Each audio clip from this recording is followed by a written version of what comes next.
Good morning मित्रांनो. तर आज आहे आपला दुसरा दिवस. अशा सुंदरशा व्ह्यूने आपल्या दिवसाची सुरुवात झाली. त्यानंतर आपण केलं ब्रेकफास्टमध्ये खाल्लं केळी, बदाम आणि brown bread with peanut butter. Next आलो आपण आपल्या शॉपवरती.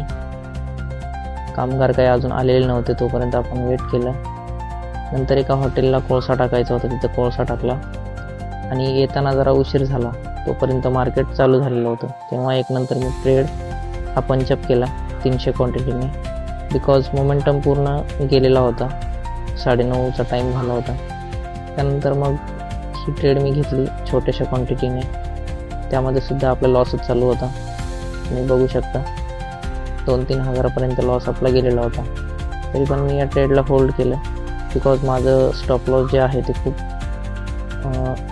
टच पॉईंटला होतं की तिथे प्राईस येऊ शकत नव्हती. आता त्यानंतर मी परत माझ्या स्टॉप लॉसला थोडंसं स्विच केला आणि स्टॉप लॉसच्या नियर बाय परत क्वांटिटी ॲड ऑन केल्या. परत प्राईस कॉस्ट टू कॉस्ट चालू आहे. बघू त्यामध्ये आपल्याला आता काय लॉस भेटतं आहे की प्रॉफिट बघायला भेटतं आहे. नंतर थोड्याशा वेळानंतर आपली पोझिशन प्रॉफिटमध्ये आली आणि 10,000च्या अराउंड मी प्रॉफिट बुक केलं. ॲड ऑन क्वांटिटी जे केले होते ते अगोदर एक्झिट केल्या आणि ट्रेड होल्ड ठेवला.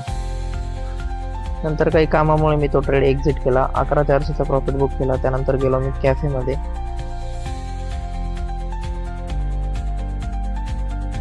चला तर आज चाललो मी लवकरच घरी. दुकान केलं बंद आणि आज 11,400 रुपयाचा प्रॉफिट बुक केला. भेटूया डे 3 मध्ये. Bye bye.